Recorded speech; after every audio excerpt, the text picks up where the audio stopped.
Hi friends, welcome to e pharmacy study.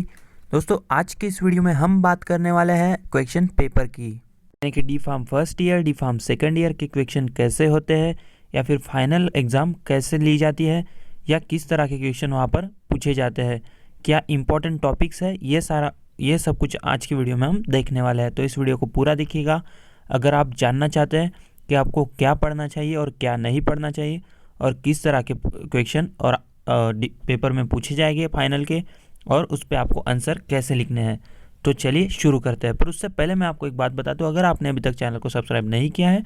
और अगर आप फार्मेसी के स्टूडेंट हो तो प्लीज़ इस चैनल को सब्सक्राइब कर लीजिए और अपने दोस्तों के साथ भी शेयर कीजिए ताकि आपके दोस्तों तक भी ये इन्फॉर्मेशन पहुँच जाए। तो सबसे पहली बात जो हम जानने वाले हैं कि किस तरह ये पेपर में क्वेश्चन पूछे जाते हैं, तो मैं आपको बता दूं कि यहाँ मतलब 11-12 की तरह या फिर स्कूल की तरह नहीं होता है कि यहाँ पर कुछ भी पूछ लिया जाएगा या फिर पूरा का पूरा बुक आपको पढ़ के जाना है। तो यहाँ होता यह है दोस्तों, जो भी MSBT जो पेपर सेट करती है उसमें मेनली वो पूछते हैं ऐसी चीज़ें जो करंटली मार्केट में चल रही है या ऐसे डिसीज़ के बारे में जो कि अभी बिल्कुल पॉपुलर हो चुका है, बिल्कुल बढ़ रहा है, या फिर ऐसी कुछ टॉपिक्स के बारे में जो कि करंटली आपको बार बार सुनने में आ रही है। तो ये ज़्यादा से ज़्यादा पेपर में आपको पूछा जाएगा। अगर इसका मैं एग्जांपल आपको बताऊँ तो एक सिंपल सा हम एग्जांपल ले लेते हैं कि अभी मार्केट में सपोज़ कीजिए कि अभी टीबी ज़्यादा बढ़ रहा है, तो आपको अगर HECP का आपका पेपर है या फिर हॉस्पिटल का सेकेंड ईयर का आपका पेपर है, तो ये आप अच्छे से करके जाइए। इसके सिम्टम्स या फिर इसके कुछ ट्रीटमेंट या फिर इस तरह का इससे रिलेटेड कोई भी क्वेश्चन आपको पूछा जा सकता है। तो कुछ ये तो सिर्फ एग्जाम्पल था, बस आप किसी भी ईयर में पढ़ रहे हैं, डी फार्म फर्स्ट ईयर हो सेकंड ईयर हो, तो आप बस ये ध्यान रखिए कि अभी करंटली क्या चल रहा है, उसी पर आपको क्वेश्चन यहाँ पर पूछा जाने वाला है। और अगर आपको सिंपल कर दूं मैं, सिंपल बिल्कुल स्टडी आपके लिए हार्ड वर्क नहीं स्मार्ट वर्क हो, तो आप पिछले 3 साल की हर क्वेश्चन पेपर या फिर मॉडल आंसर को आप निकाल लीजिए। आप जानना चाहते हैं कैसे निकालें, तो सिंपली आप MSBT के साइट पर जाइए और वहाँ से आपको जो भी मॉडल आंसर चाहिए वो आपको मिल जाएगी। तो आप पहले तो ये मॉडल आंसर पिछले 3 साल की निकाल लीजिए और उसके बाद कुछ ऐसे क्वेश्चन होते हैं जो हर साल रिपीट होते हैं। अगर हम बात करें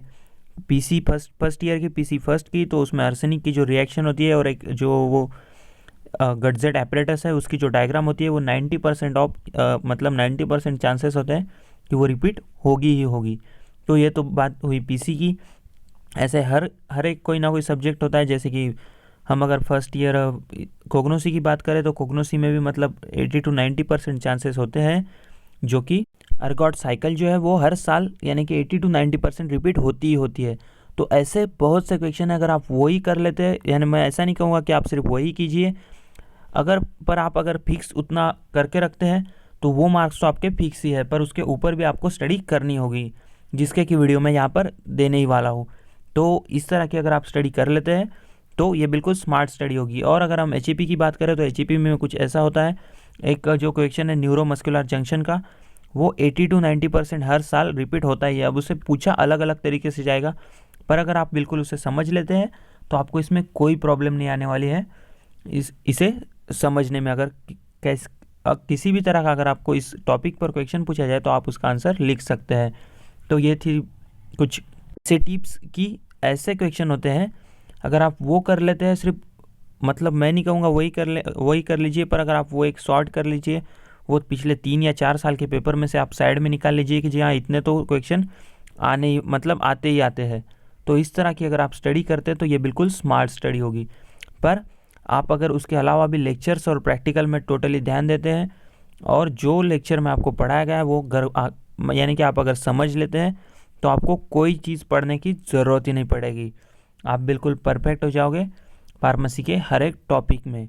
अब बढ़ते हैं दूसरे पार्ट की ओर कि अब क्वेश्चन तो इस तरह से पूछे जाएगी, हमने जान लिया, पर अब इसका आंसर हमें कैसा लिखना है, बुक की लैंग्वेज यूज़ करनी है या फिर हमारी लैंग्वेज या फिर वर्ड टू वर्ड आंसर लिखना होता है। तो जैसे कि मैंने पिछली PJ की एक वीडियो में बताया था, अगर आप PJ लिख रहे हैं तो आपको मतलब 90% आप उन्हीं की लैंग्वेज में लिखना होता है, पर फिर भी अगर आप समझ लेते हैं और समझ के सेंटेंस करेक्टली अगर आप मतलब लिखते हैं, जो भी कुछ उसमें के बीच में के जो प्रीपोजिशन वगैरह होते हैं वो करेक्टली यूज़ करते हैं। देखिए ये बात ध्यान रखिए, ये आपका इंग्लिश का पेपर नहीं है या फिर आपको ऐसे कोर्स को नहीं जहाँ कि आपका ग्रामर देखा जाए या फिर आपके स्पेलिंग्स देखे जाए। यहाँ स्पेलिंग्स और ग्रामर यानी कि इतना इंपॉर्टेंट नहीं है स्पेलिंग तो इंपॉर्टेंट है पर इतनी नहीं, अगर कुछ एक दो वर्ड इधर उधर भी हो जाते हैं फिर भी वो समझनी चाहिए, और सेंटेंस जो है पर आप वो ठीक से बनाइए। अब इसमें भी अगर टेंस की बात करें तो इसमें वो भी कोई ज़रूरी नहीं है, मैंने जैसे कहा ये इंग्लिश का पेपर नहीं है तो इसमें आपका ग्रामर कोई नहीं चेक करेगा। इसीलिए आप अपनी लैंग्वेज में किसी भी चीज़ का अगर आप आंसर लिख रहे हैं तो सबसे पहले अपनी जो भी लैंग्वेज है, आपकी जो मदर टंग है उसमें समझ लीजिए। आप हिंदी मराठी जो भी लैंग्वेज बोलते हो उसमें उस टॉपिक को बिल्कुल समझ लीजिए, और समझ कर अगर आप आंसर लिखते हैं तो आप जितना चाहे उतना वो टॉपिक पर लिख सकते हैं। तो ये थी आज की वीडियो। अगर आपको अच्छी लगी हो तो प्लीज़ इसे लाइक कर दीजिए, और अच्छी वीडियो के लिए इस चैनल को सब्सक्राइब कर लीजिए, और कमेंट में आपको जो टॉपिक चाहिए उस टॉपिक के बारे में लिखिए। और अगर आपके दोस्त भी फार्मेसी से रिलेटेड है तो अपने दोस्तों के साथ भी इस चैनल को ज़रूर से शेयर कीजिए ताकि उनका भी फ़ायदा हो और मैं भी अच्छी वीडियो आपके लिए बना पाऊँ। Thanks for watching, bye bye.